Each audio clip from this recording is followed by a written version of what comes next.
Desde o início do ano, 3 pessoas já foram infectadas pelo sarampo em Minas Gerais. Segundo a Secretaria de Saúde do Estado, todos na região metropolitana de Belo Horizonte. Foram notificados 109 casos suspeitos em 44 municípios mineiros, só em 2019.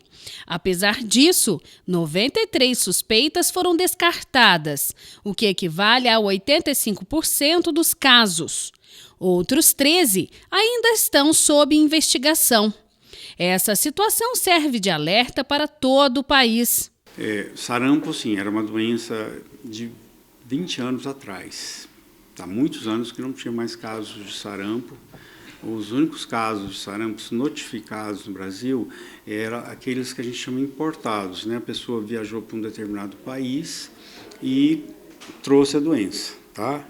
Então, o Brasil era considerado um país livre da doença, até que mais ou menos 3 anos a 4 anos para cá,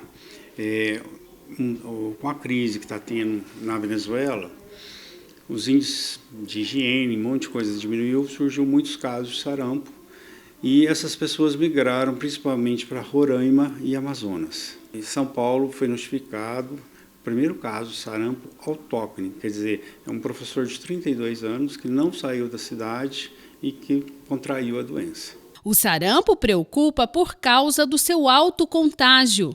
A transmissão pode ocorrer de uma pessoa a outra por meio de secreções expelidas ao tossir, falar, espirrar ou até mesmo na respiração. O contágio pode se dar ainda por dispersão de gotículas no ar, em ambientes fechados. Os principais sintomas são manchas avermelhadas em todo o corpo, febre alta, congestão nasal, tosse e olhos irritados, além de poder causar complicações graves, como encefalite, diarreia intensa, infecções de ouvido, pneumonia e até cegueira. De acordo com o médico Márcio Eli, a doença poderia ser evitada se todos tivessem a consciência de tomar a vacina contra o sarampo. É uma doença altamente contagiosa. Para você ter uma ideia, se eu tiver aqui com o vírus do sarampo, eu tiver 10 pessoas em volta que não foram vacinadas, 9 são contaminadas, só da minha presença. Então, ele tem é das doenças infecto-contagiosas mais transmissíveis, né? Então, para a gente conseguir eliminar, você tem que ter uma cobertura de vacina de 95%. Então, o que aconteceu? O sarampo está entrando no Brasil, lá por Amazonas, Roraima, por culpa dos venezuelanos? Não. A culpa é que a gente não está tendo uma cobertura vacinal ideal.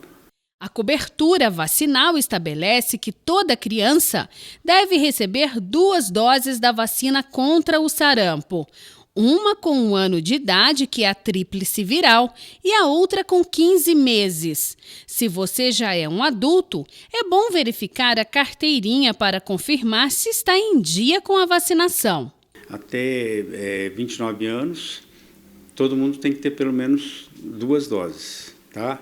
Acima disso, pelo menos 1 dose.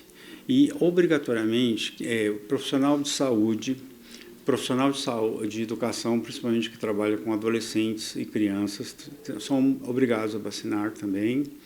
Pessoas que trabalham em turismo, né? Então, desde motorista de táxi, pessoas que trabalham em aeroportos, rodoviárias, tudo que tem um trânsito muito grande de pessoas também têm direito a essa vacina também.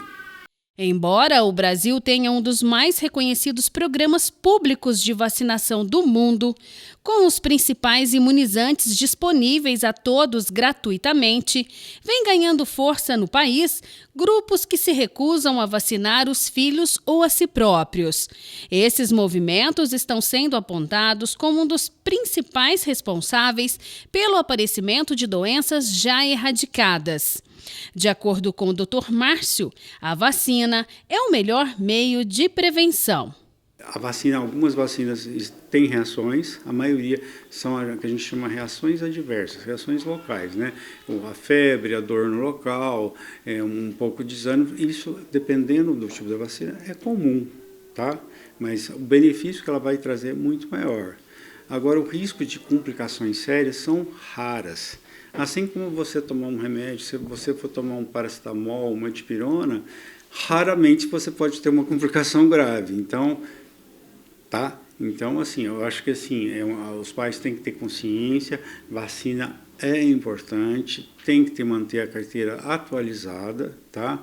E evitar, assim, porque está doente, tudo bem, é uma contraindicação temporária, né? Quer dizer, hoje está doente, com febre, não vai vacinar, mas assim que melhorar, já levar para vacinar, não esquecer de fazer a vacina. Tem um professor cirurgião pediátrico e ele usa a muleta numa perna por sequela de uma poliomielite, né? Quer dizer, se ele tivesse recebido a vacina quando criança, não teria.